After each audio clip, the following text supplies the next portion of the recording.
Welcome, ladies and gentlemen. Welcome back to the 3-2 podcast. On this episode, we're going to go now to the National League side of the baseball season. And for this one, I got a special guest for y'all. Now, if y'all remember when I talked about the Indians, I said my man Pot was going to be a little bit mad at me because I said the Indians kind of disappointed me. Well, he's with me here today. He's a man who knows a whole lot more about baseball than I do, and he's also a screenwriter, and a whole bunch of other shit. I'll leave a link to all his shit down below, so y'all can go check it out. But yeah, we're gonna do the National League East. So yeah, you want to start with the Braves? Yeah, I'll go with the Braves. I actually have the Braves winning the division, Yeah, I agree. and I think I have them competing with the Dodgers potentially for the first seed in the NL in general. Agreed Maybe again. it depends how their bullpen and their starting rotation pans out because their lineup is stacked. When you have Yeah. the dynamic players that they have on a roster, it's just from the position player standpoint, from 1 to 9, it looks really good for them. And then they have some depth. They have minor league depth. They have bench pieces that could turn out to be everyday pieces. So it just depends on how their young guys play, and they're a very young team too. Yeah, They're a really young team. They have a lot of exciting players besides the obvious guys, you know. So we have to see what happens with them. a signing I really like was Cole Hamels on a 1-year deal. I like that signing a lot. And yeah, Ozuna was a bit unique because their two best prospects, Pache and Weathers, whatever, they're probably going to be alongside Acuna on the outfield in the next 2 years if everything goes right. So I like the signing of Ozuna as a 1 year, just 1 year prove a deal. Yeah, stop that. Cole Hamels is good. Yeah, I like those signings. This is a team that, like, if they do shit right, if they play their cards right, this is a team that can contend for a decade. For sure, for sure. And the thing with the Braves I really like as well is they also have Travis d'Arnaud. Yes. And he was really good last year too, and he was cheap. Yes. So they kind of got a little prove it that you can do it again deal with him. And you know, with catching, you can always use the catcher, and he's pretty good defensively. And if you could pan out even average offensively, that would be good. Yeah. And they have a lot of young pitching in that pipeline. Yes, So sir. he's going to be very big for their roster as well. Mm-hmm. And they still have Tyler Flowers as well. So. Yes.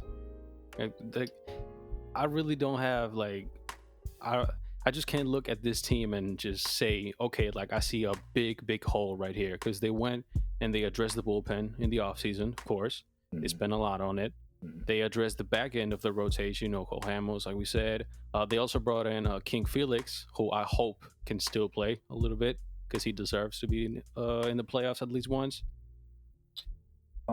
With Felix, I don't know. I think he's kind of at the end of his rope. Yeah, I think he's done. But yeah, he's had like a wishful over thinking 5 ERA last since like last 3 years, 2 years. Yeah, but yeah, like, I think y'all kind of get where we both are going with this team. Like, this is a team that we're both high on because, I mean, like, yeah, this just how everything is set up. Like, they got Albies and Acuna on bargain deals. Freddie Freeman's still great. The rotation's young and good. Like I said, like, if they play this right, then this is a really serious team for a lot of years. Yes, very. And they can swap in there and NCRT out. They could put Christian Pache in there. They could put Drew Waters in there. Yeah. They still got Nick Markakis too, and Austin Riley. He could turn out pretty good. Johan Camargo. Yes. He had that one good year, and Dansby Swanson seemed to kind of get it together last year. We got to see. Yeah, he turned the corner. Yeah, and that was really good to see for him because everybody wanted to see him succeed, first overall pick, and he was a main piece in that Justin Upton deal too. Yeah, absolutely right. So y'all got the point. So we're gonna move on, but we're gonna move on now to a team that It's kind of a polar opposite. Miami Marlins. Anybody? Um, I think I got something controversial with the Marlins. I don't think they're going to be as bad as people think they are. Like they're not. Me neither. Me neither. But they're They a have long some way. interesting. They have some interesting pieces, especially in the minor leagues. They got Yes. the Bahamian shortstop, Jazz Chisholm. I'm very high on him. I'm very excited to see him. He's very explosive, athletic. With him, it's just his approach at the plate. You know, he has all the tools to be an everyday shortstop. If he can, Agreed. if he can refine his swing. And one thing the Marlins have been doing the last couple of years is since Derek Jeter got there, they've been going after athletic players that can make adjustments. Mhm. High baseball IQs, fast. And the thing is for me is their guys are high ceiling, low floor, so they're kind of hit or miss. But when Because they hit, they're gonna hit. Like Lewis Brinson was one of those picks. He was him and Monte Harrison were probably the best you could get in a package for Christian Yelich. Looking back, and they both have the tools, but with Lewis Brinson, he struggled so far, but he still has time to turn around because he's only like 23, 24. And we've seen players with shorter leashes do more. Monte Harrison, he seems to be he could be a maybe everyday guy until they kind of get to the point where they're competing. Maybe they have some interesting young arms too. Sandy Alcantara, he had a pretty good year last year, and he has a pretty good arm. Jordan Yamamoto, he's a bit of a soft tossing lefty, but he has maybe like 5 or 6 pitches that he can throw, so he has a little bit kitchen sink repertoire. And we've seen guys like that prosper. the one guy I was saying was Sixto Sanchez. Yes, That's my guy right there. if he can I'm stay waiting healthy, for him. if he can stay healthy, then the sky's the limit. That's an Like- ace. But hold on, I'm gonna go to Fangraphs right quick.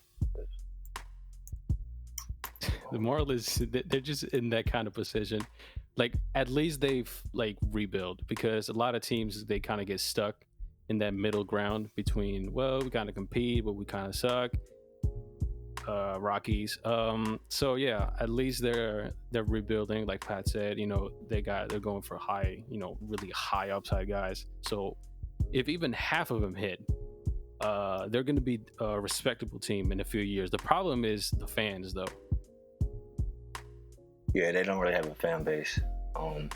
Florida baseball is kind of lacking in general when it comes to a fan base. Yeah. But I'm just looking at the Marlins system right now. They also got Jesus Sanchez, Lewin Diaz. From them. They made a lot of good trades over the last, I say, calendar year for prospects, with selling off some of the guys that were left on our roster. Yeah, I'd say that's really the biggest issue I can see with the Marlins, because a rebuild is a rebuild, right? Like we know how this goes. You just got to see if young players stick. Correct. The thing that's going to be hard is, like I said, like trying to kind of repair the relationship with the city. But I mean, this is what happens when you rebuild like 4 or 5 times in 20 years. Yeah. So, yeah. And when you're a relatively new franchise, that happens as well. Yes. Yes. And although Florida has a really great high school and college baseball season, you would think it would be easier for them to build Florida teams to build their relationships in the state, but it hasn't been. And honestly, there's been a lot of good teams, and they've had a lot of good front offices too, as well. Yes. You kind of y'all kind of get the point if y'all listening of kind of where we are. I feel like we both agreed on both teams. We agreed on the Braves. This is a team that's really, really, really good, and it's going to be really good. The Marlins are in that kind of space where they're rebuilding, but they have good potential a couple years from now. I want to move on to the next team. This is a team that I feel like everyone makes fun of. The Mets. How do you stand? Like, what's your stance on the Mets right now? I don't know, because Syndergaard getting TJ surgery sucks. Because honestly, him, Stroman, DeGrom, they still got Mets and Lugo. That would be a top 5 rotation, honestly. Yes. In any given year, that Syndergaard stays healthy, which is almost never. But I didn't really like the trade, the Robinson Cano trade. I felt like giving up Jared Kelenic and Justin Dunn wasn't smart. Because right now, Jaron Kelenic looks like a center fielder that can stay there and also have a very impact bat for the position. Justin Dunn looked like an up-and-coming rotation piece, maybe a solid 4, solid 5. His ceiling is probably a decent 3. Trading for Edwin Diaz kind of made sense, but the prospect capital you gave up for him wasn't worth it. And you're eating the money on the Robinson Cano deal because you're the Mets. You have all the money in the world, but it's not worth it because he's not going to be productive. And you also have Jeff McNeil, so there's no point in keeping him there and having Jeff McNeil playing all over the place. I mean, you can still, but it's a mess. It's kind of a mess. But there's still pieces there that they can build with. In my opinion, they're like an 81 team. I see them somewhere towards 84, 85 wins. Losing Syndergaard, like you said, that sucks because with Syndergaard, you got DeGrom, Syndergaard, Stroman. That's one of the best top 3s in the league. The bullpen, the bullpen was awful last year, obviously. Seth Lugo was the only good player on that bullpen. Yeah. But I think that's kind of a variance thing with bullpens because on paper, the guys that have back there are pretty good. Edwin Diaz was on a tear the year before, but you kind of expect that from a closer after getting 50 saves. It's going to be kind of iffy the next year. Yeah, he also gave up 1 million home runs too. So his command was off the whole year. He didn't have any rhythm. You could tell that pushing for 50 saves really took a toll on him. Yeah. But the thing with Edwin Diaz, it seems like he's been around forever, but he's only like 23, so he still has time to build back up and bounce back. That's a whole lot of time. With young relievers that you didn't expect that more from them than you do from the older ones a little bit. Mm-hmm. The lineup's really good. Their lineup is good, but they took a little injury risk. Can Michael Conforto stay healthy? I have no idea why Brandon Nimmo isn't their starting center fielder. He should be. It's a mystery. Yeah, that they're just playing the service time game with him, like the Royals did with Merrifield to me. That's kind of just similar players to me as well. I think J.D. Davis is a good pickup for left field. Can Michael Conforto stay healthy? Who knows? They still have Jeff McNeil. Amet Rosario had a really good year last year, and he has a pretty high ceiling, and he's still very young. He's still really young too. You know who's one guy that I thought they would 100% trade for? Who? Starling Marte. That made sense, but they already have so many outfielders. Maybe Brandon Nimmo and somebody else. Yeah. Who knows? I wanted the Indians to pick up Starling Marte, but that wasn't gonna happen. But another thing about the Mets is they're the Mets, of course. So they're always going to do dumb shit in the offseason, even if they don't want to. They did 2 things this offseason. They hired Carlos Beltran as their new manager. And of course, he never managed 1 game. That might be the most Mets shit I have ever heard in my life. Yeah, in my 21... going on 22 years old living, that's probably as Mets as it's gonna get, honestly. It's ridiculous. Like it's always something every year with the Mets. Yeah, they also tried to sell the team, and they found a buyer, and it was like almost done. The deal was almost done, and then the motherfucker who was gonna buy it, he backed away at the very last second. Yeah, because the Dolans wanted to, I don't know if it's the Dolans, but whoever owns the team wanted to maintain control. The team wasn't like that was paying for it, basically. That's ridiculous. And the owner is kind of the reason why they're in the predicament they're in, because he likes to overstep his boundaries and he thinks he knows baseball when he doesn't. Yeah.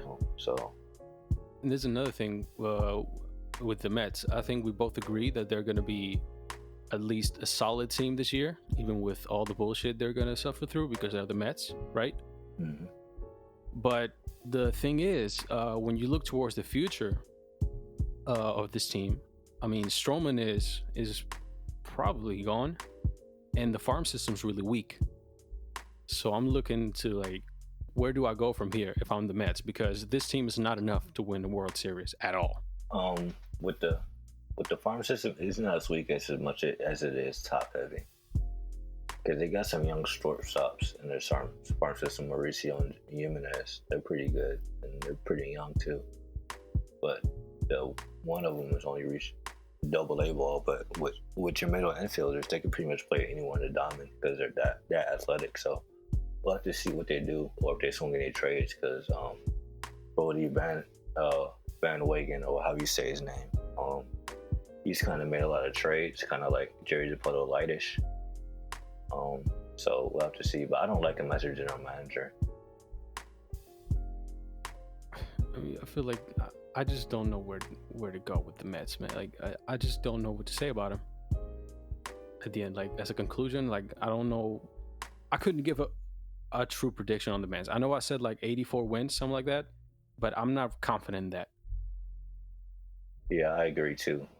So I say anywhere from 70 to 85 is a good range because they could wind up tanking. But honestly, I think they should have tanked and traded DeGrom and everything because I don't think they have the core to really compete on the position player side. Yeah, they should have blew it up if they were smart. But 2 years ago, and they're the Mets, so they're not. Yeah, they're the Mets, so. Okay, so that's the Mets for y'all. Next up is a team that spent I don't know how to say it. They spent about the entire the entire payroll of like two Yankees teams of the mid 2000s in one offseason, the Phillies. The Phillies and they still didn't make the playoffs. Oh yeah, the Phillies payroll is about the same as the GDP of Cleveland, Ohio. Or pretty Ohio much. itself, I changed. Yeah. The entirety of Ohio. And they still got to pay JT Realmuto too. Oof. Yeah. That's going to be bad. And the thing about the Phillies is I can't really point. Well, I can, but in general, everything was mediocre. It's not one of those cases with some teams where like you can see, okay, like the position player side is really good, or it's just the pitching that's lacking, or the other way around. Phillies were just mediocre all around. I agree. I completely agree. I don't know what I don't know what to say about them because they have some bright spots on our roster, but at the same time, it's just it's a clusterfuck. Yeah. If there's one spot that I can say, okay, like this is kind of like sticks out, the bullpen, really bad. The rotation is a bit interesting to me because I think we both agree that Nola is a legitimate number one ace. Yes, he is. Zach Wheeler was an interesting pickup because I thought they paid him a whole bunch of money, and I'm not sure if he's worth it. I think they overpaid for him, but I agree. At the same time, with the bidding war that was going on for him, the Twins wanted him, the White Sox wanted him. Yeah, I know the Yankees were looking at him, and I know the Phillies wanted him. Obviously, they got him, and they needed him because the rotation's a little lacking. Besides Aaron Nola, I feel like while he's kind of oldish, he's in his early 30s, late 20s, and he has some injury history. He's 30. Okay, so he has some injury history, but to counter that, his arm is still kind of fresh because he doesn't have a lot of innings on it. So I understand the logic and the risk. And the corner he turned last year was great. So he feels like a really good number 3 to me. Yes. The thing is that okay, so you got Nola who's an ace. You got Wheeler who's a good 2, like a good 3. Maybe you can push him to a 2 if he ups his level a little bit. But after that, then I just like Arrieta is kind of like I don't know what you're gonna get from him. And after him is just really weak. So in the bullpen, really, I mean, they got one good reliever, and then really nothing after that. And I don't think they picked up a single bullpener of this offseason, did they? I don't think they did, no. That was a bad mistake. Uh, what they did pick up was a new manager, though, Joe Girardi. You fuck with it? I like Girardi a lot. I think he's a pretty good manager. I feel like he shouldn't have got fired after 2017 season. I think there was some backstage politics going on that caused. Oh yeah, for sure. Because if you know, if you don't know actually, the Yankees use a separate sector of the front office in order to make managerial decisions on the team that they relay down to the manager. Mm-hmm. And I don't think Joe Girardi liked that because he's really old school in that sense. Yeah.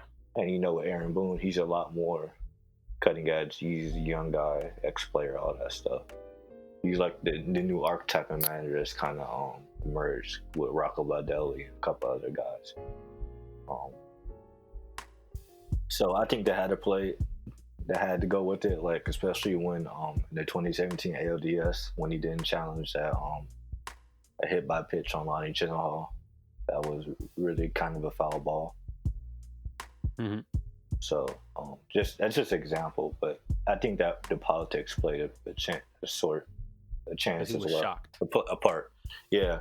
Because honestly, I think a new era of Yankee baseball was on his way there, so I think he had to go regardless. Mm-hmm. So signify the change of the guard. Yeah. Another pickup I like was Didi. I forgot they had Didi. That was a great pickup because they needed a shortstop. I think it was only for 1 year though. It was a 1 year deal because that Tommy John surgery really messed up his trajectory of getting some money because he deserved it based on his 2017 and 2018 seasons. Yes. He was going on tear. He was that dude. Like when you could follow up Jeter and do a good job doing that at shortstop in New York for the Yankees. Yep. That's a good job. Yeah, that's about as good as it's gonna get, unless you're Francisco Lindor or Trevor Story. But anyways, oh man, okay. Anyways, Didi was a good pickup. They got Gene Segura. He's gonna play third. Their top prospect, Alec Baum, is also a third baseman. So I think he's gonna wind up at first, unless first. They still got Rhys Hoskins, but yeah, like where does he play? Because they tried him in the outfield and it was awful. It was terrible. It was bad. Unless the DH winds up in the National League pretty soon. Yeah, that's a good solution. Yeah, that's a good solution. So it's like when I look at this lineup, right? Like, sorry to cut you off. I see like the name talent, right? Like I see like, of course, Bryce Harper, of course. I see JT Realmuto, best catcher in the league. Like Didi. Gene Segura is a good player. Kutch. That was one thing I was about to say. I thought the Phillies kind of became really mediocre once they lost Kutch. Yeah, he was great at the top of that lineup. Yes, he had a great season. Yeah, great season. Very, very. He's also a little bit of an unknown because he had pretty major injury and he's not in his early 20s. So we'll see how he comes back. I hope he comes back well because I've always loved him. There's like his style at the plate. Always loved it. Yes. But yeah, to update you on that. So I apologize for cutting you off, but he's healthy. He was supposed to be projected to come back in early April. Mm-hmm. Based on spring training and stuff like that, they're going to send him down to AAA for a couple weeks, have him come back up. Okay, that's good. That's good for them. So he's good. He's healthy now. And I think the sleeper for them is Scott Kingery. Kind of super utility guy they have. Because he can bounce out low to place, he can steal bases and stuff like that. He can get on base. So if he can maybe hit for average a little bit more and strike out less, I think he'll be fine as well. A good piece for them. And I think I agree. Losing Cesar Hernandez is going to be bigger than everybody thinks it was because he was a really good player. He's a good above average player, yes. For the second baseman, you get 300 batting average, 36% on base, decent slugging, and 15 steals out of a second baseman who plays 160 games a year. That's about as best you're gonna get. A lot of teams he will be starting on a lot of teams. Let's just put it that way. And I think a lot of teams kind of lose sight. Well, not teams. Let's be real, because teams are not that stupid anymore. But I think a lot of fans kind of lose sight of how important it is to have, those just average or slightly above average players on your team. Right. You can't have 6 stars. You can have 6 stars on the roster, like on the lineup. You got to have those good above average players. Like, I think a lot of people lose sight of that, and he's a good above average player. So I think a lot of baseball fans don't really understand roster construction. I agree. I'm guilty of that standpoint. I do too. Just looking at stuff in the vacuum. You really get caught up in the moment and stuff like that. And, but he's a good player. So the Phillies, you got a record prediction for them? Because I don't. I say 81-81. Just like last year, 500 dead. Yeah, I think they don't win more than 87 games if they do good. Because they got, what's his name? What's that guy's name? Their top prospect is their pitcher, Spencer Howard. He's in Double-A. So I think he could get called up this year, maybe. Let's just say like this: a lot of things will have to go right at once for this team to sniff 90 wins, right? Yes. Okay. Bryce Harper is gonna have to put up like an MVP season, plus a little bit more. Which he's only done once, well, twice. And JT Realmuto is gonna have to just take it to another level. Yeah, it's too much to ask for. Baseball, too many things to go well at the same time. Yeah, so if y'all got the gist, Phillies, they kind of looking a little bit mediocre as far as we're concerned. So lastly, 5th team, the current World Series champs, the Washington Nationals. How weird does that sound? It doesn't sound weird to me because I called them winning in 7 games before the series started, and I will never let that go because I'm so proud of myself for that prediction. Yeah. I said Astros in 6, but to my credit, I said all games would be close. So I'm kind of taking half a point for that. But you get the point, though. Yeah, I remember calling it when we talked about it before the series started, and you were skeptical, but, Yeah. It was reasonable, them down. That's very reasonable. Yeah. Because, okay, so after winning, right, the only thing that can be better is doing it again. We know in baseball it's really difficult, and it's especially difficult when you have to face a decision like basically choosing between 2 MVP caliber players. Basically they had to choose between Steven Strasburg or Anthony Rendon. They went for Strasburg. I don't remember the exact amount of money they gave him. 7 years, $245 million. 245. That's a fucking lot. But yeah, they basically had to choose between Strasburg or Rendon. I think the bigger argument here is they kind of had to choose, like, philosophically, in my opinion, whether they want to preserve the rotation or they want to keep the star hitter. They went for the pitcher. You agree?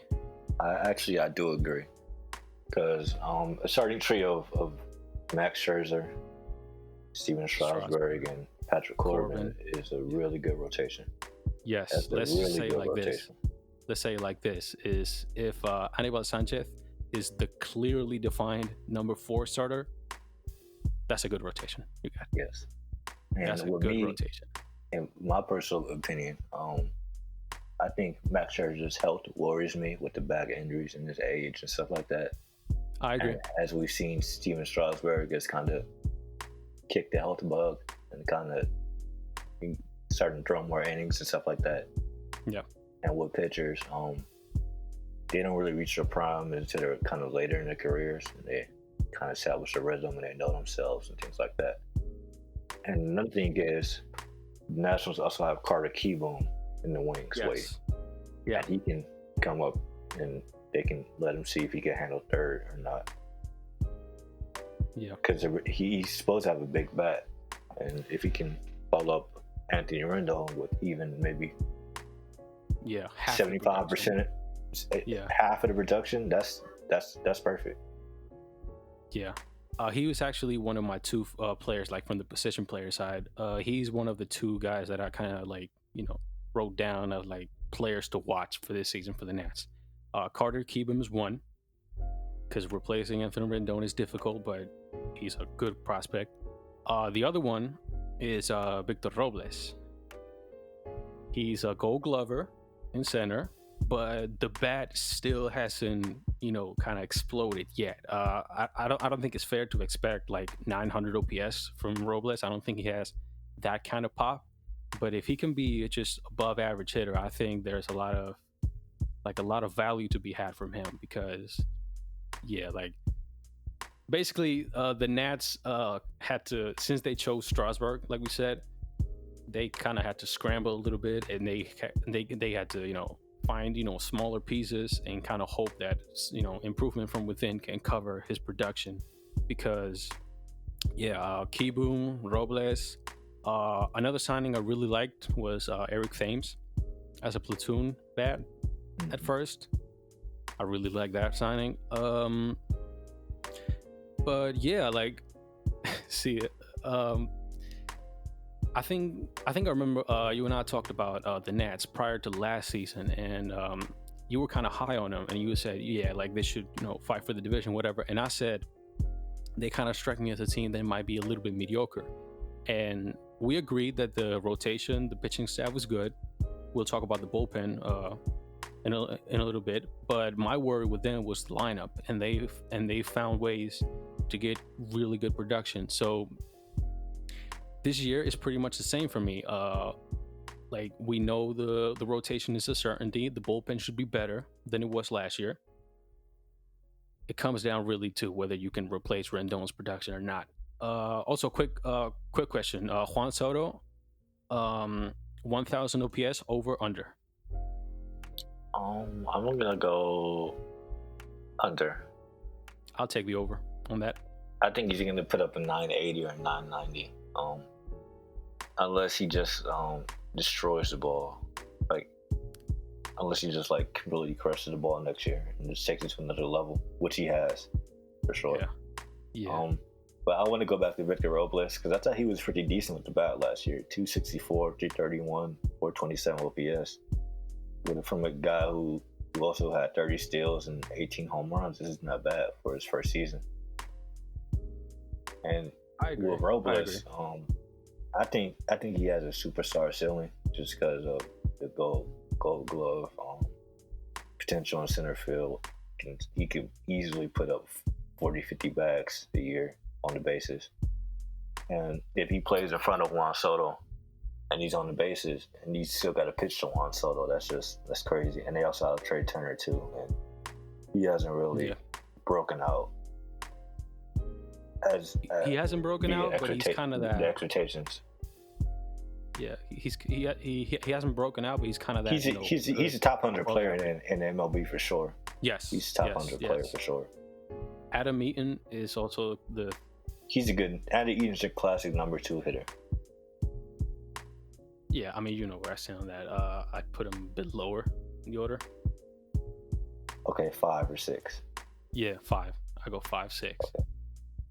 Because the speed. I mean, it is the National League, so I'm not gonna go like full on sabermetric. Put Soto in the 2 spot. I think it's fair. You got to put Soto 4. I think it's fair in the National League to put him in the 4 spot. But yeah, Adam Eaton is another guy I want to mention because he's kind of like we talked about Cesar Hernandez and what he did for the Phillies. Adam Eaton is kind of similar role for this team. Yeah. He is a little bit better power, but on base, high contact guy, gonna play solid defense. Yeah. That Adam Eaton trade when it happened, I remember it when it happened when he went from the White Sox, and I thought that team was gonna be the White Nationals were gonna be crazy after that. Just with outfield with Adam Eaton and Bryce Harper in 2016. That's ridiculous. But he's been a good acquirer. He's been a good acquired asset just because they got the World Series to justify it. Yeah, yeah. I'm happy Yan Gomes got a ring. I'm really happy Yan Gomes got a ring. I'm so happy for Yan. But I really like that trade too for both teams because Nationals need a backup catcher that could play defense because Kurt Suzuki is a pretty decent bat for a catcher, but he's not a great defensive catcher like Yan Gomes is. He's probably been one of the best defensive catchers since he became a starting catcher. And Yan Gomes also can do a little bit with the bat as well if he can stay healthy and be consistent. Yeah. Catch. The last thing we could kind of talk about with the Nats is I briefly mentioned it, the bullpen. Let me kick things off by saying that by informing the people listening that the Nationals bullpen, especially in the first half of last year, was historically bad. I think at one point they had an ERA of like 7. Like it was a flaming dumpster fire. Like raging. It was like awful. awful.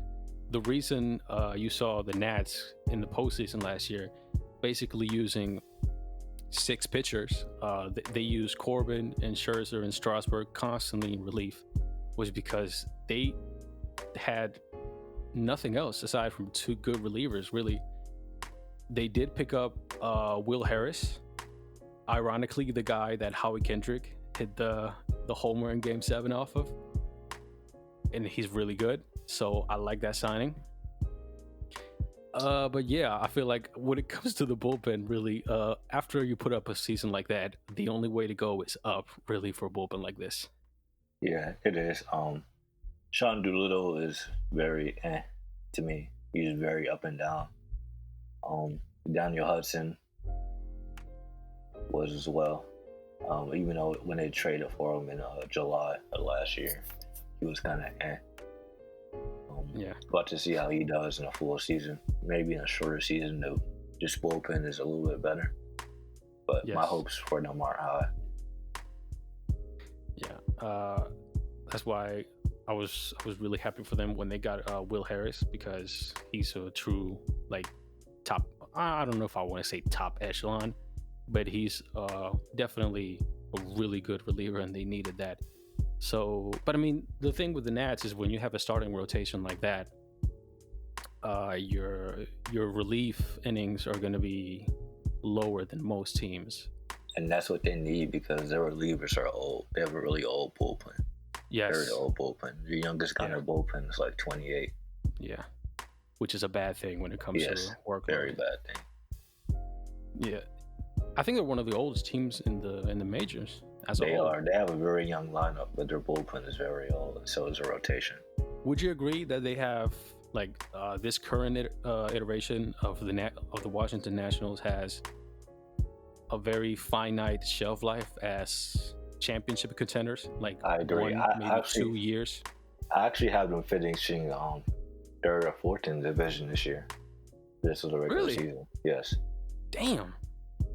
I'm not high on them because I feel like last year was just perfect. Like everything went right for them. They got the momentum at the right time. Yeah, it was. And that was with their bullpen on fire for the whole first half of the year. And that was with Max Scherzer having issues with his back and with his nose and with his neck and everything. Like when your starting ace pitcher is 35 and he has to have help from his wife to put his shirt on, that's a big red flag to me. Yeah, I've always kind of wondered, ever since I started watching baseball, I remember when I first saw Max Scherzer pitch, I'm like, how has this guy's arm not fallen off yet? Oh yeah, his mechanics are scary. It looks like he's tearing himself apart. When I first watched him pitch, I was like, there's no way this dude is like an actual starting pitcher. There's no way a starter can apply that much violence on his own body and still throw 100 pitches every 5 days. No way. But he does it. But like you said, I think they mentioned something that I remember in the wildcard game. In the second half, after he came back from injury, he gave up 10 home runs in 60 innings, something like that, all to lefties. I took that as a warning sign, like you said. Like, it might be soon when we see Max Scherzer go from ace to mid rotation guy. Honestly, I'm gonna bet on him just because it's Max Scherzer and his history is just stellar, and he also had kind of a late breakout as well. Yeah. So we'll have to see what happens. Because his velocity dipped a little bit too when he came back. His velocity declined?